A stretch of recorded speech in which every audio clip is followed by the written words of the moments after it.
Welcome to Life Stories. Today, we bring you an incredible journey of resilience, ambition, and quiet determination. In a world where success is often measured by external recognition, one woman decided to build her empire in secret, all while being dismissed by her own family.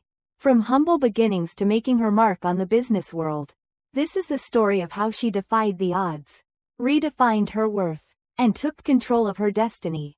Stay tuned for a tale of betrayal, empowerment, and a powerful lesson on the real secret to success. Don't forget to subscribe to Life Stories to begin today's journey.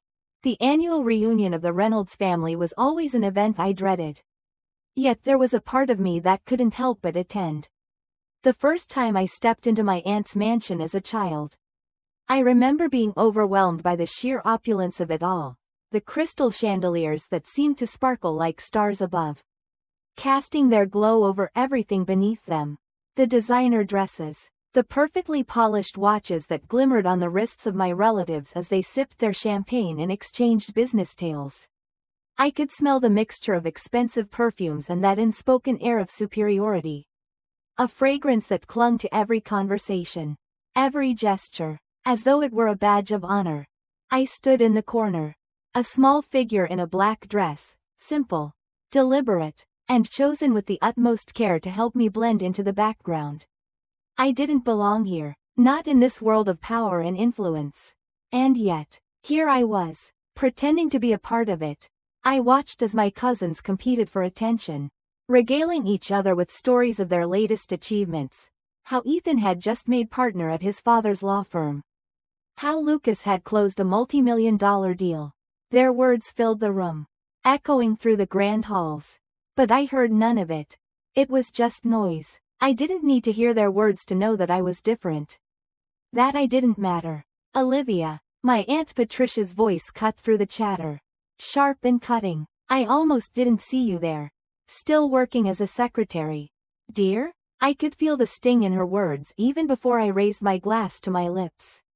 I took a small sip of champagne, the bubbles tickling my tongue, hiding the smile that crept up at the corner of my mouth. Administrative assistant. Actually, I replied quietly, doing my best to keep my composure. Aunt Patricia raised an eyebrow, her perfectly manicured fingers brushing against her glass. Still at that little consulting firm. What was it called again?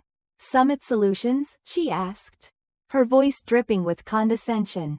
Yes, I said, the word leaving my mouth with an air of finality. Ethan, ever the opportunist, couldn't resist joining in. Come on, Liv, he said, leaning in with a smirk. I could get you a real job, something with actual career potential. The words stung, but I didn't let them show. My thoughts drifted to the stack of contracts waiting for my signature back at my office, the real office. The one I'd kept hidden for so long. It was a secret I'd built over the past decade. I'm happy where I am. Thanks, I said, my voice steady, my gaze unwavering. Aunt Patricia's laugh could have shattered glass. Darling, you're wasting your potential, she said, her eyes scanning the room. Your cousins are all executives, partners, real business people, and you're still pushing paper for someone else. If only they knew. If only they could see the woman I had become. But they never would, not unless I chose to show them. And that was the lesson I had learned over the years. Sometimes success was not about flaunting it. It was about waiting, building it in the shadows, until the world had no choice but to recognize it.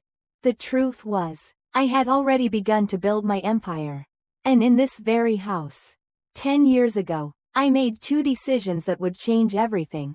I had been fresh out of business school, armed with my MBA and a revolutionary idea for restructuring failing companies. I had spent months crafting my pitch, convinced that my family's vast network of connections would help me launch my career. But when I offered my ideas, they laughed. Uncle Robert had scoffed. Consulting? Leave that to the big firms. Girl, join the family business. Start in the mailroom, and work your way up like everyone else. Everyone else meant my male cousins, of course. The Reynolds family's idea of success was strictly defined and rigidly controlled. They had built their fortune through a network of companies, each headed by a carefully chosen male heir. Women were expected to marry well or take subordinate positions, nothing more. And I, in their eyes, would always be nothing more than the assistant, the secretary, the invisible support staff. But in that moment, I made a choice. I would build my own company. Without their help, without their approval, I would show them all that I could be more than what they believed I could be. And when the time was right, I would make them regret every dismissive word they had ever said to me. And so, in that grand mansion, surrounded by the clinking of glasses and the chatter of proud, self-assured relatives, I made a vow to myself. I would build my empire. And when I did, they would know my name, not as a secretary, but as the woman who had silently risen, step by step, to take control of her own destiny. The beginning of Summit Solutions was humble, almost laughable. I remember the small office above a Chinese restaurant. The walls were bare, and the ceiling was low, with a flickering fluorescent light that buzzed whenever I turned it on. The smell of soy sauce and fried food always lingered, drifting through the thin walls from the kitchen below. But in that space, I created something that would change everything. I used my savings, barely enough to cover the rent, and poured every ounce of energy into the company. At the time, I had nothing else but my conviction. And that was enough. My first client came to me almost by chance. They were a small manufacturing firm on the brink of bankruptcy. Every major consulting firm in the city had turned them away. Their owner, desperate and at the end of his rope, was willing to try anything. When he reached out, I knew this was the opportunity I had been waiting for. I poured everything into saving this company.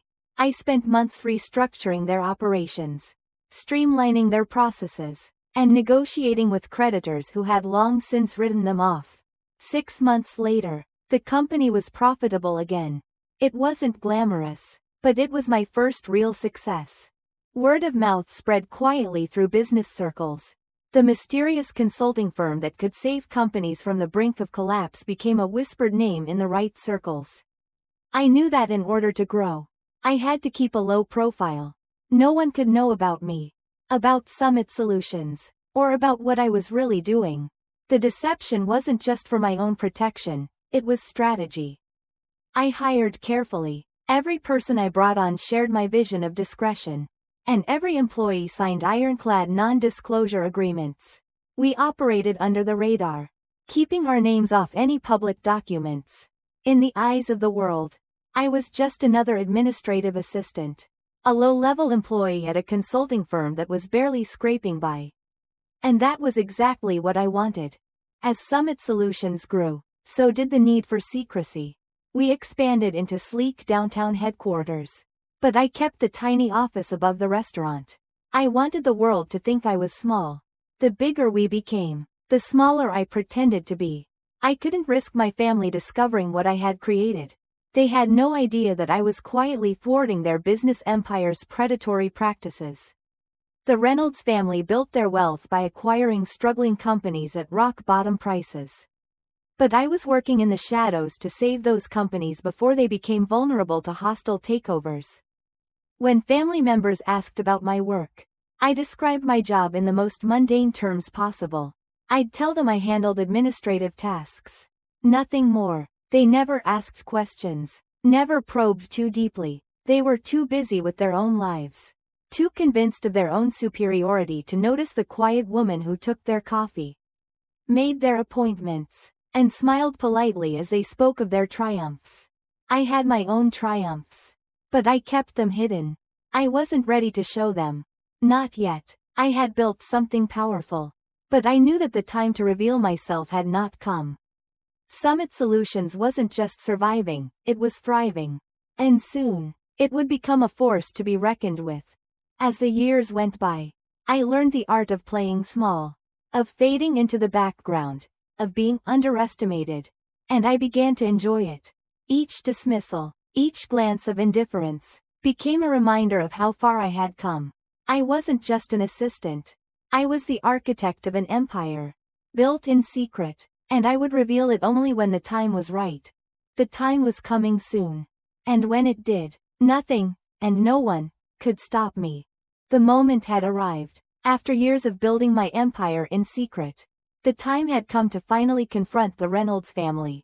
My family, the ones who had always seen me as nothing more than an invisible, underachieving secretary. They had laughed at my ambitions, dismissed my potential, and ignored my successes. But today, everything was about to change.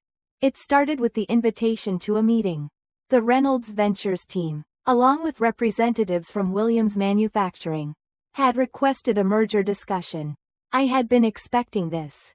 My family's previous attempt to take over Williams Manufacturing had failed, and now they were looking for another way to control it. They had finally admitted defeat. The irony wasn't lost on me. After years of undermining their attempts, I was now in a position to dictate terms. As I prepared for the meeting, I felt an overwhelming sense of calm. Gone was the simple black dress from the previous night's reunion. Today, I wore a navy blue tailored suit, an outfit that exuded power. My assistant, Maya, was already waiting for me by the elevator. Her knowing smile a silent acknowledgement of the magnitude of the moment. The Wilson Ventures team arrived early. She reported as we walked to the executive floor. Your uncle seems particularly anxious to meet Summit's CEO. I'm sure he is, I said, checking my reflection in the glass wall as we passed. It wasn't vanity, it was preparation. Today, I was no longer the secretary. I was the CEO. And I would let them see that. When we reached the conference room, I could hear my uncle's voice booming from the other side of the door. A voice that had once commanded respect. But today, I wasn't intimidated. I was ready. Maya opened the door for me, and I walked into the room. The conversation stopped abruptly. My uncle, sitting at the head of the table, had clearly assumed the position of power. Ethan and James flanked him, their expensive suits a visual reminder of the family money they had inherited. Aunt Patricia was perched nearby, examining her manicure with the same indifference she always had.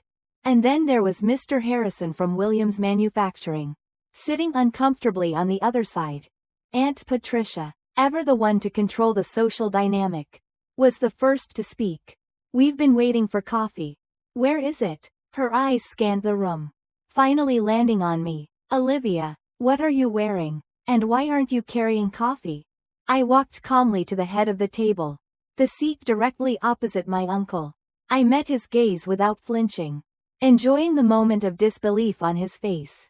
I don't serve coffee anymore, Aunt Patricia, I said, my voice steady. In fact, I never really did. The silence in the room was deafening.